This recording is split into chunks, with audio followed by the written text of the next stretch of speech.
Hey guys, in this video we are going to see a working implementation of this paper called EditRoom, which is a LLM parameterized graph diffusion model for editing 3D scenes. So internally it uses a graph diffusion based model in which we can give text prompts and it can edit your scenes. We can see some examples over here.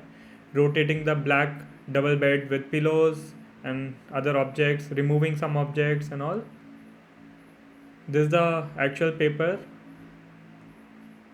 defining all the details and modules that they have implemented for implementing this paper, and this is the GitHub repository. In our case, we have cloned and forked this GitHub repository and build a inference pipeline on top of it to visualize the results.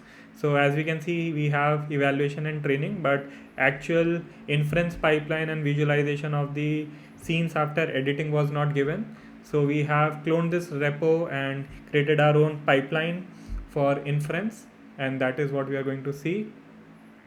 So this is our own implementation where we have also created that inference pipeline, and now we are going to see it in working mode. So we have already activated our Conda environment with all the dependencies required to run this project, and we have trained our own models for EditRoom pipeline. Since the models were not available open source, so we have to train it by ourselves on our GPU.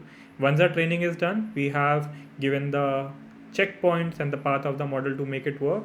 So let's get started.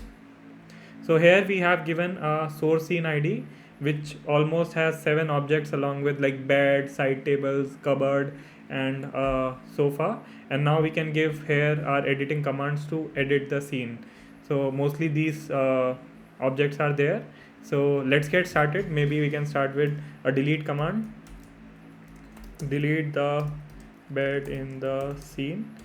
Internally, this prompt goes to OpenAI, where it analyzes and converts it into a command which is understandable by the model.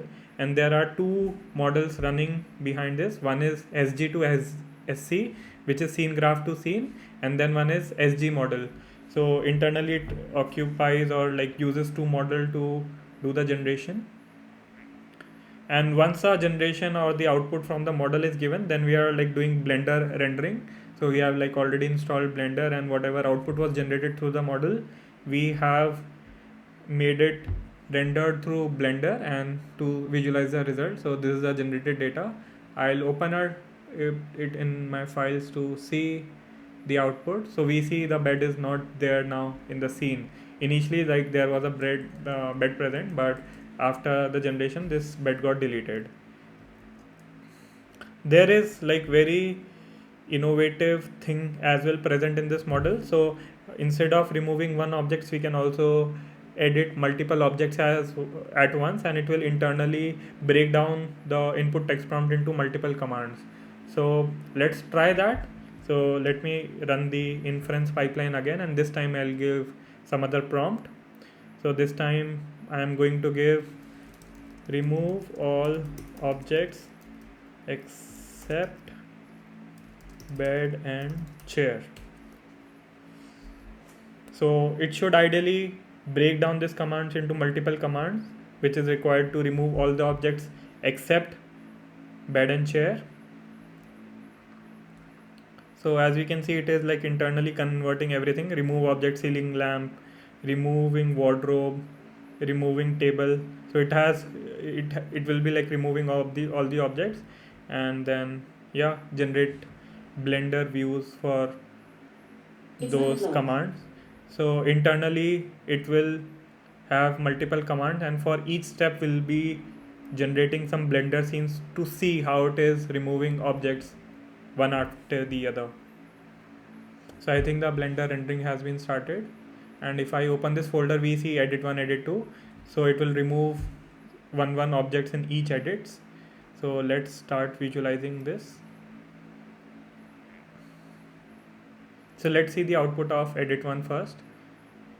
So in this case, it has removed some objects. So right now we see bed, sofa and a table and a cupboard over here. So let's see what it removes in edit 2.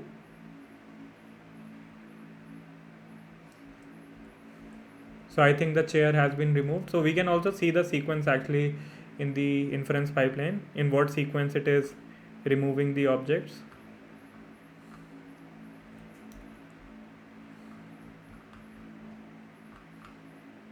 Mm-mm.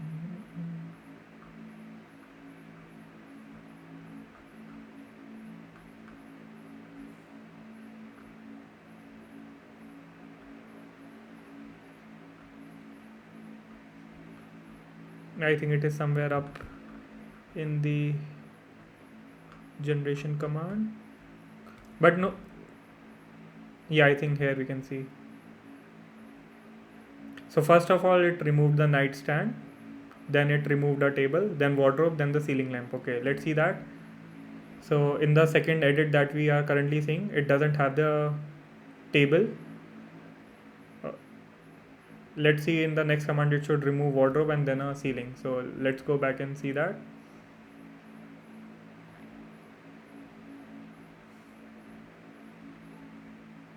Yeah, in this we can see it has removed the other object. Now only the ceiling lamp is left. So I think in the edit 4 it should be removing that as well. Yeah, now the ceiling lamp has also been removed.